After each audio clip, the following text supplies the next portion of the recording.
जिस औरत ने पूरी जिंदगी सिर्फ दूसरों के लिए जिया, जिसने पति के जुल्म सहे, बच्चों के लिए खुद को मिटा दिया, आज वही औरत अपने ही घर के फर्श पर खून से लथपथ पड़ी थी। उसके सिर से बहता खून चिल्ला चिल्ला कर पूछ रहा था, मैंने किसी का क्या बिगाड़ा था। जिसने जिस्म पर पिटाई सही पर आत्मा को मरने नहीं दिया, जिसने पति की मार से नहीं डरकर अपने बच्चों की खातिर नई जिंदगी चुनी, उसी औरत की सांसें छीन ली। उसी दरिंदे ने जिसे कभी उसे अपना सब कुछ माना था, वो आया साधु बनकर, हाथ जोड़कर नहीं, हथौड़ा लेकर। और फिर उसी हथौड़े से उस औरत की हर उम्मीद, हर सांस, हर सपना कुचल गया। यह सिर्फ हत्या नहीं थी, यह इंसानियत का कत्ल था, एक माँ का कत्ल था, एक औरत के फैसले का कत्ल था। सुबह के सन्नाटे में जब दिल्ली के नेब सराय की तंग गलियां अभी नींद से जाग रही थी, एक घर से चीखी गूंजें, खून से सनी दीवारें, टूटा हुआ विश्वास और एक बेटे की मां के लिए बिलखती पुकार। यह कोई साधारण सुबह नहीं थी। 6 अगस्त 2025 की उस काली रात ने एक परिवार को हमेशा के लिए तोड़ दिया। किरण झा, एक मेहनती औरत जिसने अपने बच्चों के लिए अपनी जिंदगी कुर्बान कर दी थी, अब अपने ही घर में खून के आलम में पड़ी थी। उसका कातिल कोई और नहीं बल्कि उसका अपना पति प्रभु झा था। वह शख्स जिसे उसने कभी प्यार किया था, लेकिन जिसके जुल्मों ने उसे सालों पहले छोड़ने पर मजबूर कर दिया था।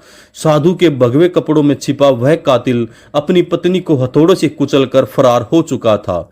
यह कहानी सिर्फ एक हत्या की नहीं बल्कि विश्वासघात, गुस्से और टूटे हुए रिश्तों की है।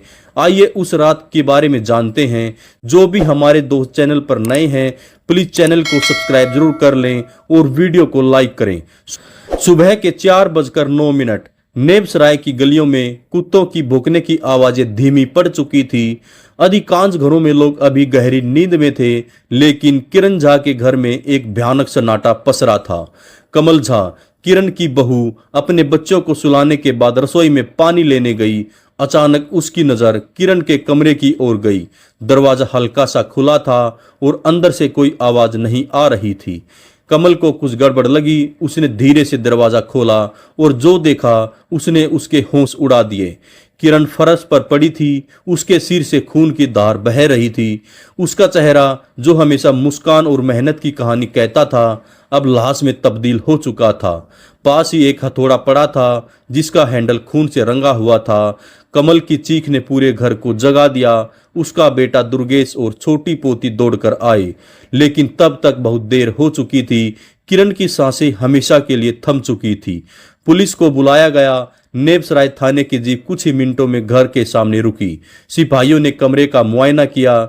दीवारों पर खून के छींटे, बिखरे हुए कपड़े और एक टूटा हुआ विश्वास, यह सब उस रात की कहानी चीख चीख कर बयान कर रहा था।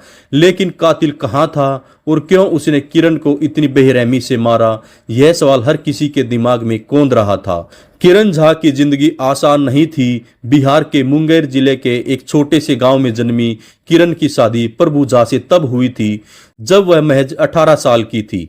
प्रभु उस वक्त एक हंसमुख और मेहनती इंसान लगता था, लेकिन शादी के कुछ साल बाद ही उसका असली चेहरा सामने आया था। शराब, गुस्सा और मारपीट प्रभु की जिंदगी का हिस्सा बन गई। किरण ने कई साल तक ये जुल्म सहे, लेकिन जब उसकी बेटी रोमा और बेटा दुर्गेश बड़े होने लगे तो उसने फैसला किया वह अपने बच्चों को एक बेहतर जिंदगी देगी।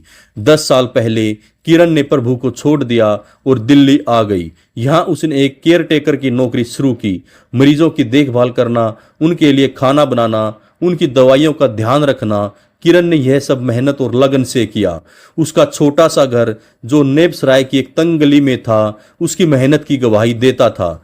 दीवारों पर बच्चों की तस्वीरें, एक छोटा सा मंदिर और कुछ पुराने बर्तन, यह सब किरण की जिंदगी का हिस्सा थे। उसने अपने बच्चों को पढ़ाया, बेटे की शादी करवाई और अपनी पोती को प्यार से पाला, लेकिन कहीं न कहीं प्रभु का साया उसकी जिंदगी पर मंडराता रहा। प्रभु झा, जिसे गांव में पप्पू के नाम से जाना जाता था, एक ऐसा इंसान था जिसके लिए जिंदगी का मतलब सिर्फ अपनी मर्जी था। उसकी कोई स्थायी नौकरी नहीं थी। उसने अपनी पैतृक जमीन बेच दी थी और जो पैसे मिले उन्हें शराब और मौज मस्ती में उड़ा दिया। किरण के दिल्ली जाने के बाद वह बिहार में अकेला रह गया। गांव वालों के मुताबिक वो अक्सर किरण के बारे में बातें करता था, कभी गुस्से में तो कभी उसे वापस लाने की बात करता। लेकिन किरण ने साफ कर दिया था वह अब उस जिंदगी में वापस नहीं जाएगी। 2 महीने पहले किरण का परिवार एक रिश्तेदार के अंतिम संस्कार के लिए बिहार गया था। वहां प्रभु ने किरण से मिलने की कोशिश की। उसने कहा वह बदल गया है, अब वह हिंसा नहीं करेगा। लेकिन किरण को उस पर भरोसा नहीं था। उसने साफ मना कर दिया, वो बिहार नहीं लौटेगी। यह बात प्रभु के दिल में आग की तरह सुलगने लगी। उसने ठान लिया अगर किरण उसकी नहीं हो सकती तो वह उसे जीने भी नहीं देगा। 1 अगस्त 2025 को प्रभु झा बिहार से दिल्ली के लिए रवाना हुआ। उसके मन में सिर्फ एक बात थी, किरण को सबक सिखाना। लेकिन वो जानता था किरण का परिवार उसे पहचान लेगा, इसलिए उसने एक चाल चली। उसने भगवे कपड़े पहने, सिर पर जटा बनाई और एक साधु का वेश धारण किया। नेप्सराय की गलियों में वह एक साधु के रूप में घूमने लगा। कोई उसे देखकर शक नहीं करता था। लोग उसे बाबा समझकर दान देने लगे।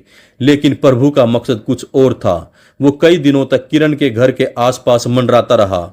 उसने देखा कि किरण सुबह जल्दी उठकर काम पर चली जाती है। उसने घर का रास्ता, गलियों का नक्शा और परिवार की दिनचर्या को अच्छे से समझ लिया।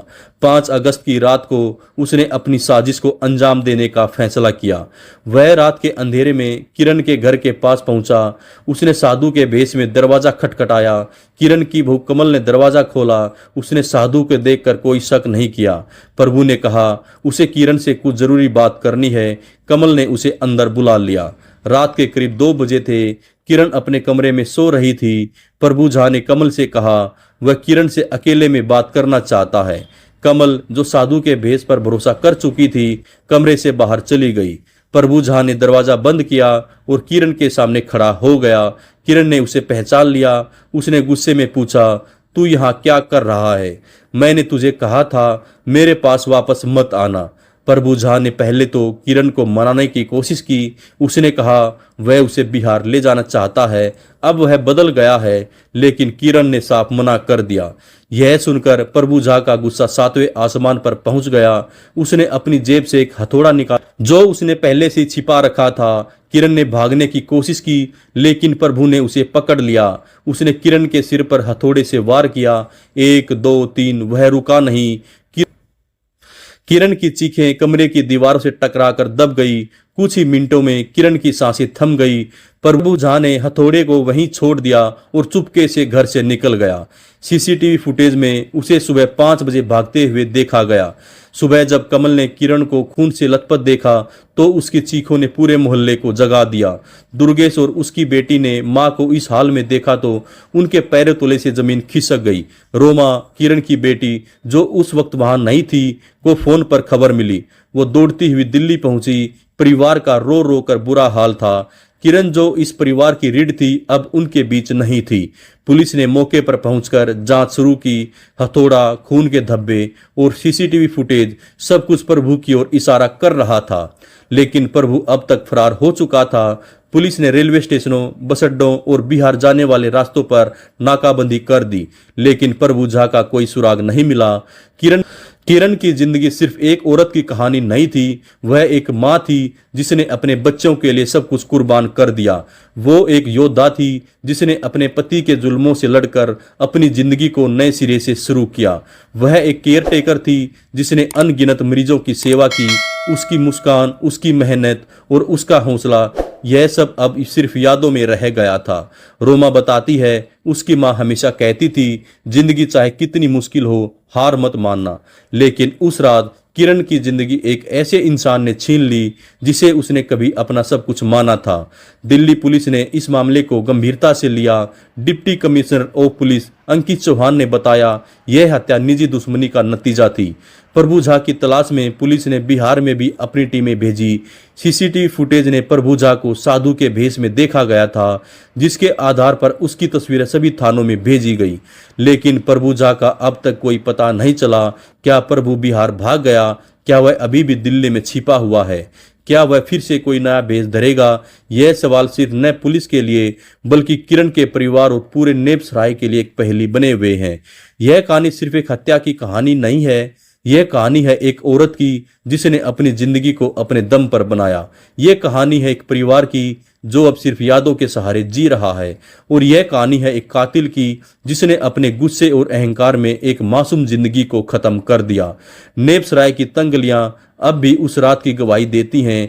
किरण का घर जो कभी हंसी और मेहनत की कहानियों से भरा था, अब सन्नाटे में डूबा है। लेकिन इस कहानी का अंत अभी बाकी है। प्रभुजा की तलाश जारी है और शायद एक दिन वह अपने किए की सजा पाएगा। तब तक किरण की यादें और उसका संघर्ष हमें यह सिखाता रहेगा, जिंदगी की हर लड़ाई को हौसले से लड़ा जा सकता है। दोस्तों, अगर आप सभी को हमारी ये क्राइम की सच्ची कहानी अच्छी लगे तो हमारे चैनल को लाइक, शेयर और सब्सक्राइब जरूर करें। नमस्कार, धन्यवाद, जय हिंद, जय भारत।